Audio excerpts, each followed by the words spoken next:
제가 첫 해외 여행을 갔던 때는 지금으로부터 한 10년 전쯤에 일본 오사카 이 간사이 지역을 여행했던 기억이 있습니다.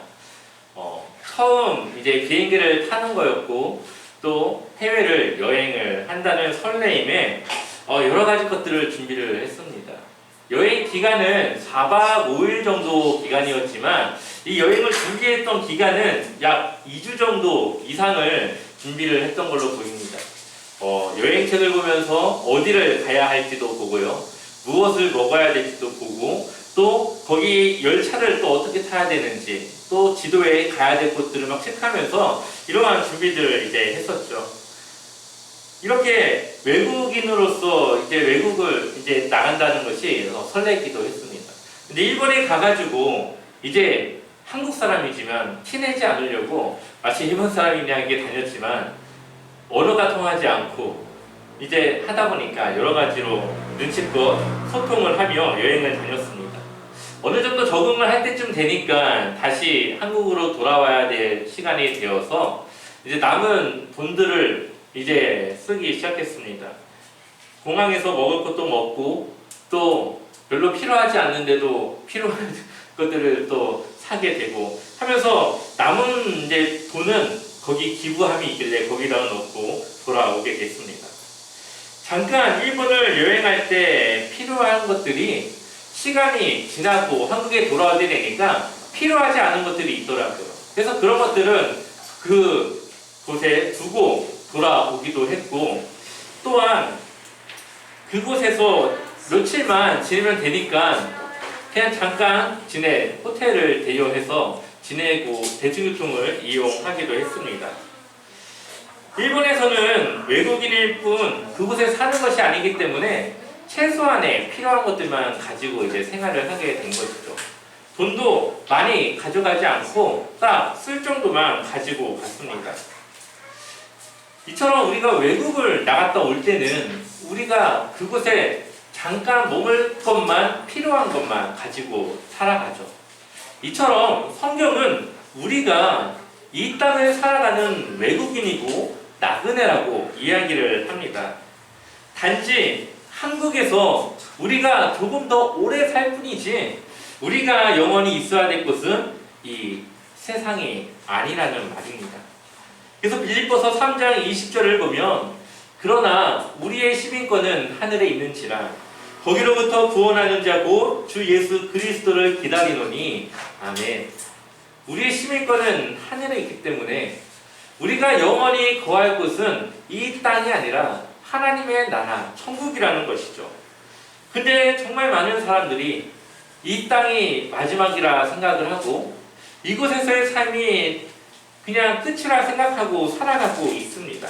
하지만 성경은 우리가 잠깐 머물다 가는 곳이지 이곳이 끝이 아니라고 우리에게 말하고 있습니다. 그래서 히브리서 11장 13절과 14절은 또 이렇게 말합니다. 우리 한번 같이 읽어볼까요? 함께 읽어보겠습니다.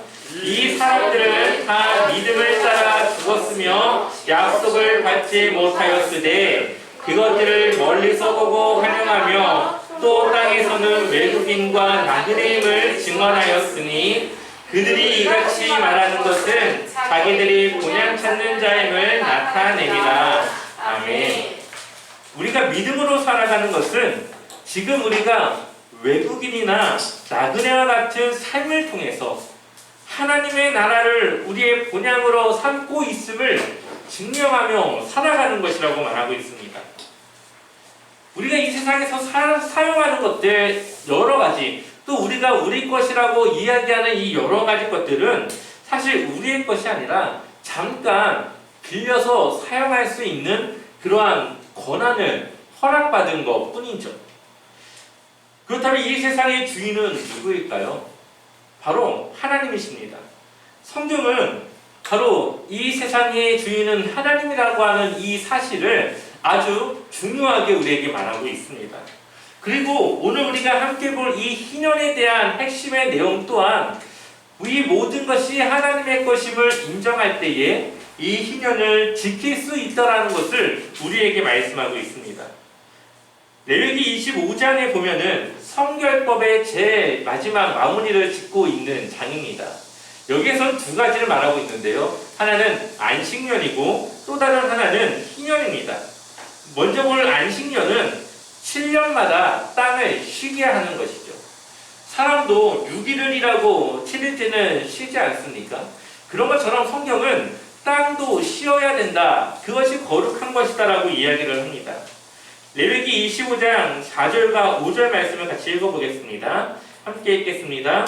일곱째 해에는 그 땅이 쉬어 안식하게 할지니 여호와께 대한 안식이라. 너는 그 밭에 파종하거나 포도원을 가꾸지 말며 내가 거둔 후에 자라난 것을 거두지 말고 가꾸지 아니한 포도나무가 맺은 열매를 거두지 말라. 이는 땅의 안식년임이니라. 아멘.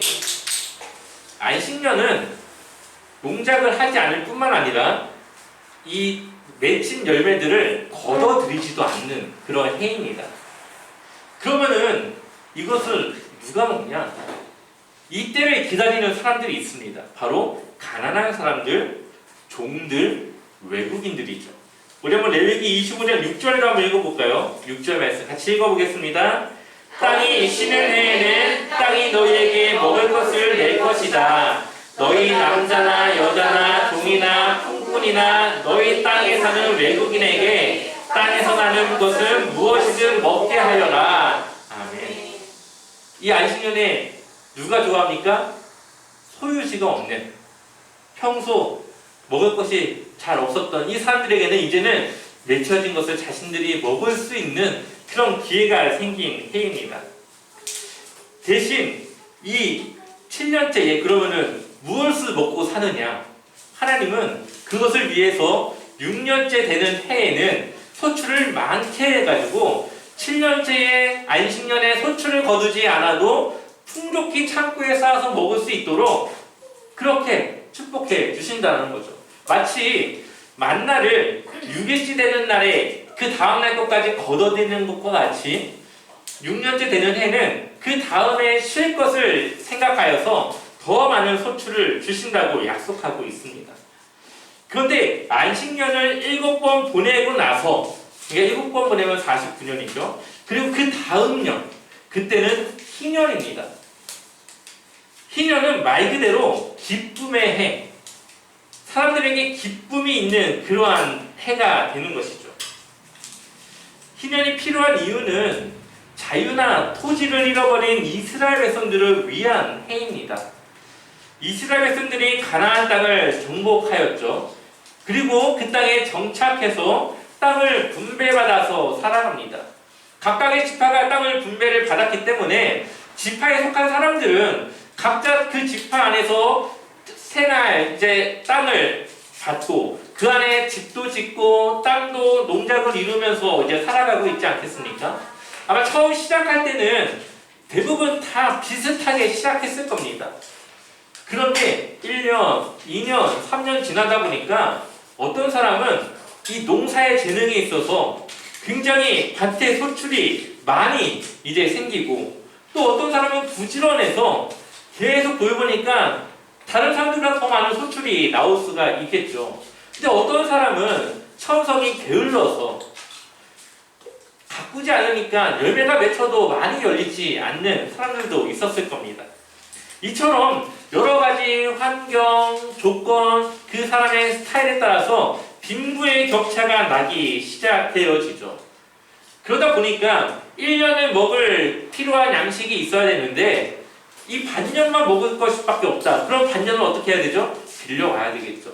이것이 쌓이다 보면 이제 돈이 없으니까 땅을 팔게 되고 이제 땅도 팔아서 이제 없으니까 이제는 자신이 그 사람의 종으로 가거나 자식이 다른 집에 종으로 가서 그 일을 대신함으로써 먹을 것을 이제 얻어야 되는 상황들이 오는 것입니다. 결국 빈부의 격차가 이렇게 일어나면서 이 사람들에게는 희망이란 없겠죠. 만약에 이 희년이 없었다면 이 사람들은 평생 그 사람의 종으로 살거나 평생 땅이 없이 거지와 같은 삶을 살아야 됐을 겁니다. 아마 그 자녀들도 똑같이 그렇게 대대 물려났겠죠. 그런데 하나님은 이 사람들에게 희년, 기쁨의 해를 주어서 50년이 되면은 다시 그 자신들의 자유와 그 토지를 돌려받을 수 있도록 제도적으로 하나님이 주셨습니다. 이것이 바로 각자 평생에 거의 한 번 정도 있는 기회였겠죠. 레위기 25장 8절 한번 읽어볼까요? 함께 읽어보겠습니다. 너는 일곱 안식년을 계수할지니 이는 7년의 7번인즉 안식년 7번 동안 곧 49년이라. 아멘. 그러니까 7번이 지난 49년 이후 그 다음에니까 50년마다 한 번씩 이 희년이 돌아오는 겁니다. 특별히 이 희년은 7월 10일 속죄일 날에 선포됩니다. 7월 10일 속죄일은 이스라엘이 모두 죄를 용서받는 날인데 이때 뿔나파를 불게 됩니다. 이 뿔나파를 부는 순간 이제 희년이 시작되는 것이고 사람들은 자유를 찾고 자신의 소유지를 이제 들어가서 그곳에서 다시 살고 또 종으로 있던 사람들은 가족을 만나러 갈 수 있게 되는 것이죠. 그래서 레위기 25장 10절을 보면 너희는 50년째 해를 거룩하게 하여 그 땅에 있는 모든 주민을 위하여 자유를 공포하라. 이 해는 너희에게 희년이니 너희는 각각 자기의 소유지로 돌아가며 각각 자기의 가족에게로 돌아갈지며. 아멘. 땅을 되찾고 자유를 되찾고 가족과의 이제 만남을 할 수 있는 그런 해가 바로 희년입니다. 하나님이 주신 희년이 모두에게 기쁜 해였을까요? 아마 빼앗기거나 자신의 자유를 찾고 싶은 사람들에게는 기쁨의 해였겠지만 그렇지 못한 사람들, 다른 사람의 것을 내가 가져갔는데 그것을 다시 돌려줘야 되는 사람들에게는 불행한 날이었을 수도 있습니다. 남들보다 부지런히 일해서 내가 가진 것을 가지고 내 재산을 불려나갔는데 왜 내가 받은 것을 그 사람에게 돌려줘야 되는지 이해되지 않고 그것을 받아들일 수 없는 사람들도 있지 않겠습니까? 그렇다면 그 사람들은 자신이 먹을 것도 좋고 그 대가로 그 땅을 받았는데 돌려주는 그 마음이 좋지 못했을 겁니다. 그래서 성경을 보게 되면은 이 희년을 사람들이 잘 지켰다라는 얘기는 거의 나오지 않습니다. 다시 말하면 희년의 제도는 있었지만 잘 지켜지지 않았다는 것이죠. 하지만 이 희년의 정신을 따라 살아가는 사람들이 있었습니다. 보아스와 같이 무르기, 자신이 그 친척을 위해서 대신 그 갚아주는 이야기, 뭐 이러한 것들에 그 믿음의 사람들이 나름의 희년의 정신, 그것을 지키고자 살아가는 사람들은 있었다는 것이죠. 여기서 일단 한번 무르기와 속량을 한번 볼까요? 25장 24절을 보게 되면은 너희 기업의 온 땅에서 그 토지 무르기를 허락할지니, 그 무르기라는 게 뭘까요? 자, 25장 25절 같이 읽어보겠습니다. 함께 읽겠습니다. 만일 내 형제가 가난하여 그의 기업 중에서 얼마를 팔았으면 그에게 가까운 기업 물을 자가 와서 그의 형제가 판 것을 물을 것이요. 아멘. 누군가가 땅을 팔았어요. 그러면 그것을 가까운 친척이 무르기 대신 그 땅값을 지불해서 되찾아 주는 겁니다. 그리고 똑같은 개념의 땅이 아니라 사람일 때는 이것을 속량이라고 말합니다. 레위기 25장 48절도 읽어보겠습니다. 함께 읽겠습니다. 그가 팔린 후에 그에게는 속량받을 권리가 있나니 그의 형제 중 하나가 그를 속량하거나. 아멘. 그 사람이 이제 종으로 가게 되면 그 사람에 대한 값을 대신 지불해서 그 사람에게 자유를 되찾아 주는 겁니다. 그래서 속량과 무르기를 통해서 자신의 토지와 자유를 되찾는 방법도 있는 것이죠. 50년이 기다리지 않아도.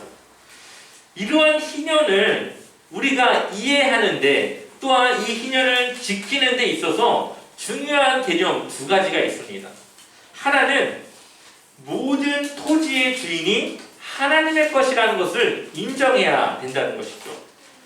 그래서 레위기 25장 23절은 토지를 영구히 팔지 말 것은 토지는 다 누구 거라고요? 내 거. 하나님의 것이라고 말합니다. 그러니까 그것을 팔 권리도 그것을 내가 가질 권리도 없는 거죠. 하나님의 것이니까. 너희는 거류민이요 동거하는 자로서 나와 함께 있느니라. 하나님은 이들에게 너희는 외국인이다. 내 땅에서 그냥 잠깐 사는 거류민이다라고 말합니다. 가나안 땅을 이스라엘 백성들에게 주신 분은 하나님이십니다. 이것은 이들에게 토지의 소유권을 준 것이 아니라 그 땅에 정착할 살아갈 권한을 주신 것이죠. 애굽에서 종으로 살던 이스라엘을 하나님이 구원해 주셨고 가나안 땅으로 인도해 주셨는데 그 사람들이 살아갈 수 있는 가나안 땅을 하나님이 허락해 주셨습니다. 하지만 그 땅의 주인은 하나님이시고 하나님의 그 땅의 주인임을 이 이스라엘 백성들이 인정하고 살아가야 되는 것이죠.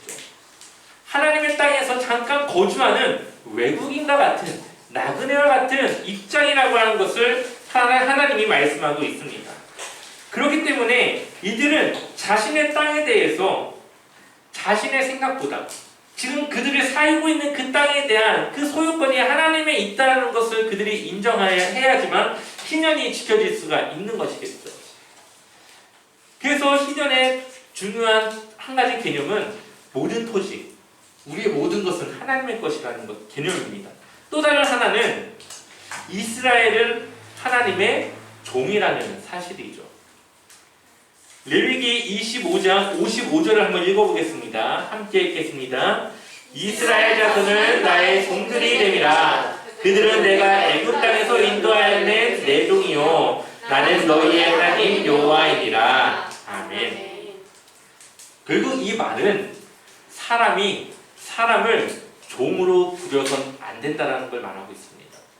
비록 내가 먹을 것이 없어서 다른 사람 집에 종으로 들어갔지만 하나님은 그 사람을 종으로 대하지 말고 품꾼이나 사꾼으로 대하라고 말합니다. 그러니까 내가 돈을 주고 고용한 그런 품꾼이나 사꾼으로 대하라는 거죠. 그러니까 내가 그 사람 우리 집에서 종으로 일하지만 내가 그 사람의 주인이 아닌 겁니다.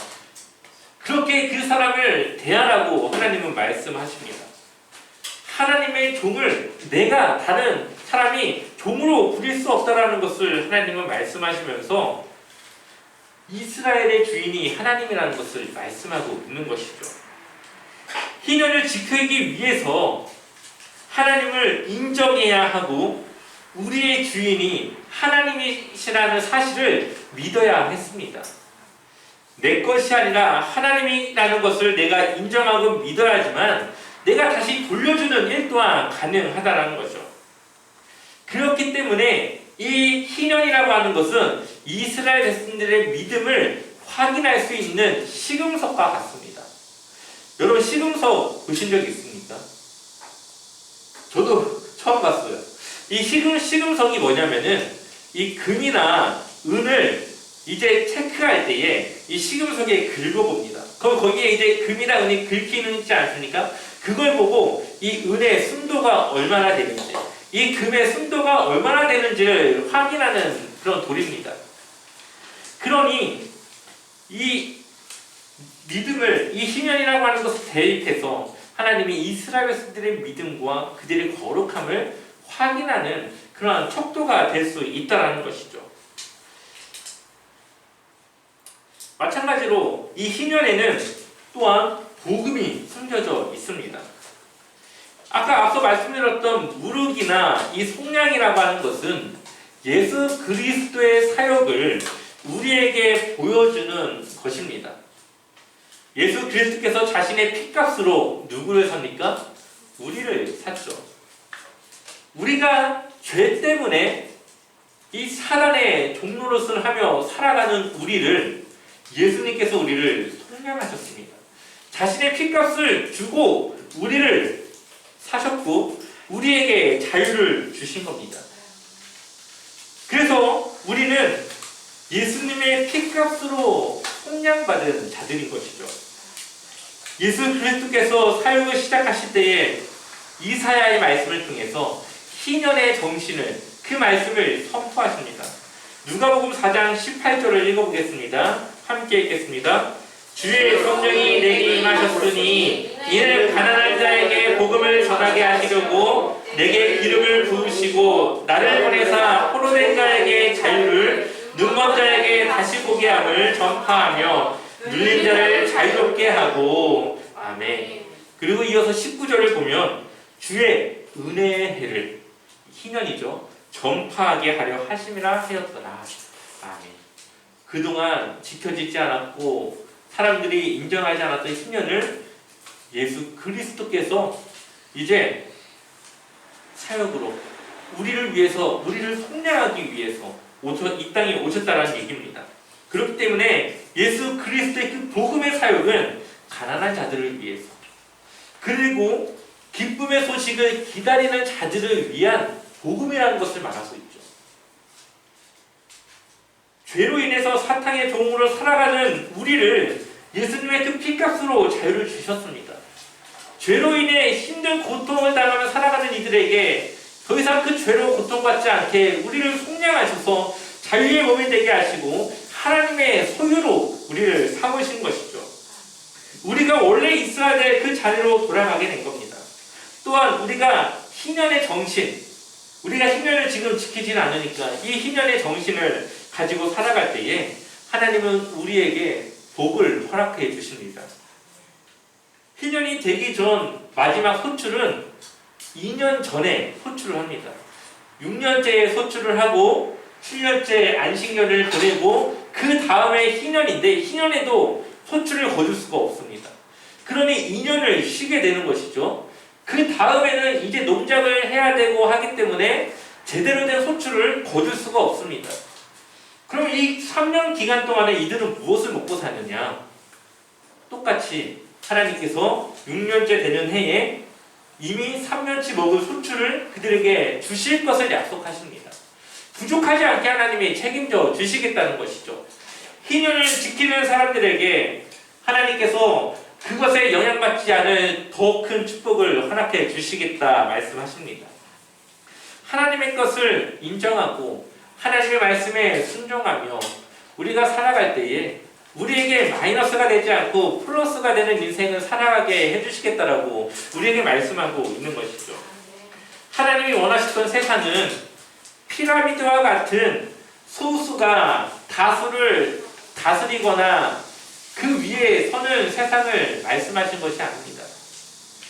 다수의 부자를 통해서 소수의 가난한 자들과 세상의 부족한 자들을 도울 수 있는, 이 은혜가 밑으로 내려가서 함께 공평한 그러한 세상을 살아갈 수 있는 이런 세상적 구조를 하나님이 원하셨던 것이죠. 희년이 바로 그런 것입니다. 가진 자들이 없는 자들을 돕고 함께 나누며 도우며 살아가는 것이죠. 왜냐? 모든 것이 하나님의 것이기 때문에 하나님의 뜻대로 우리가 살아갈 수 있어야 되는 것입니다. 하나님을 믿는 그리스도인의 삶은 하나님의 뜻을 따라 살아가야 합니다. 그 삶에는 희년의 정신, 하나님의 것과 우리가 하나님의 종인 것, 하나님의 자녀인 것을 인정하며 살아가는 것입니다. 다시 돌아보면 우리는 지금 잠깐 이 세상에 쉬었다 하나님의 나라로 가야 되는 나그네로, 그리고 이방인으로 외국인과 같은 삶을 살아가고 있습니다. 제가 일본 여행을 잠깐 있다가 한국으로 돌아온 것처럼 우리는 언젠가는 이 땅을 떠나 하나님의 나라로 가게 될 것입니다. 그때 남는 것은 무엇이 있을까요? 그때 하나님 우리에게 주는 것은 무엇일까요?